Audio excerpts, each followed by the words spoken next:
Alright, ladies and gents, we got just a couple more themes of biology to talk about that kind of wrap up this particular section. And so the next one on our list is this idea of adaptation and evolution. And this is going to be a big topic, a big unit that we talk about coming up in the not-so-distant future, because really all of biology at the end of the day has this idea of evolution and adaptation sort of living and working through all the other topics that we talk about.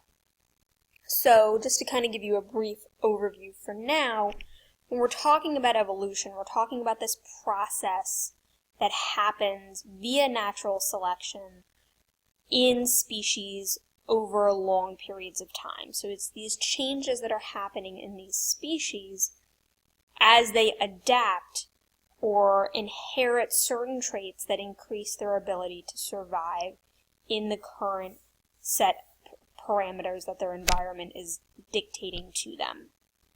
And evolution happens by natural selection, where nature, based on the survival of certain individuals, selects for traits that are most advantageous to the survival of those organisms. So evolution is sort of this big overarching process. Natural selection's happening within that, and natural selection is selecting for these inherited traits. So there's a couple of big pieces that I'm really going to kind of focus on here because they're going to be really important for you to understand once we get to evolution later this year.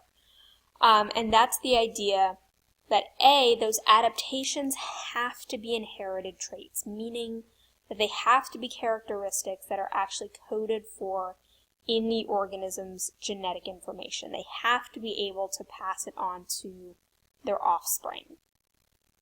And that those adaptations also have to be able to allow them to survive and to reproduce better than another individual within their population. So when we look at a particular characteristic, there's going to be a range in terms of how that characteristic exists. So there's variation within the population of that species for that particular trait. So something as simple as just talking about an animal's fur color, for example.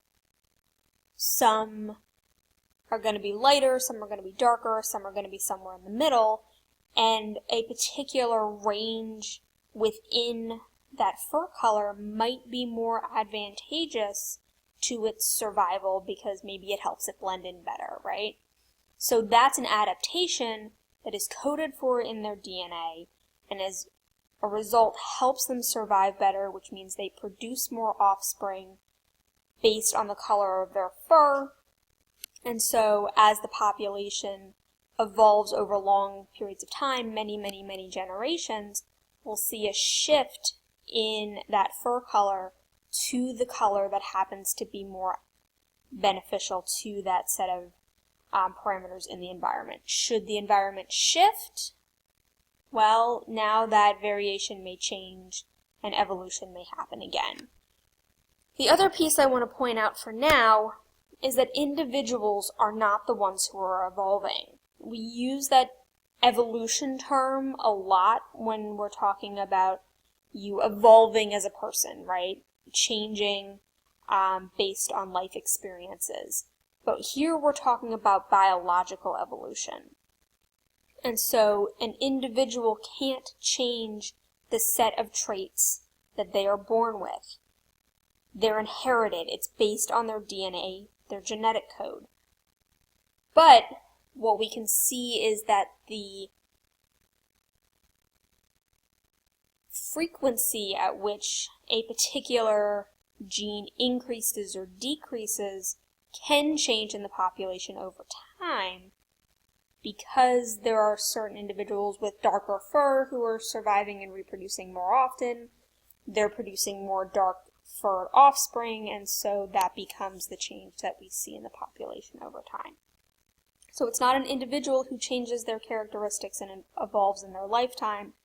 It's the population that sees a shift in how common a particular trait is because that particular trait is more beneficial to the survival and the reproduction of its species. So hopefully that makes sense. Something else that we should think about is the fact that we're studying biology, but we're not necessarily studying living things in a vacuum. That the questions, the data, the interpretations that we make as scientists have an impact on our society as a whole. So when we talk about studying biology, great, we understand this new piece of information, but how does that information then end up impacting us as a society, right? So things like curing disease. Well, why do we do it? Why do we want to understand how disease processes work? Because that is the ultimate goal. We want to be able to cure people who have that disease.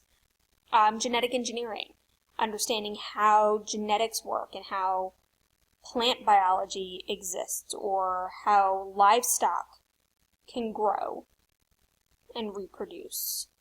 Helps to improve our agriculture, which helps to improve our food stock.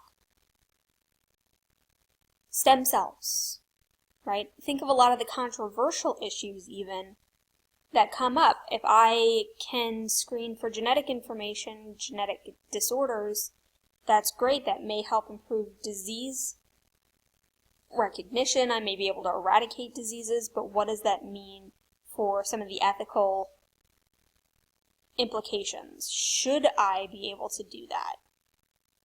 Right, and then we can throw in things like designer babies and all sorts of stuff. So when we're studying these living systems, a lot of times it comes back on understanding the context with which that information can then ultimately be used.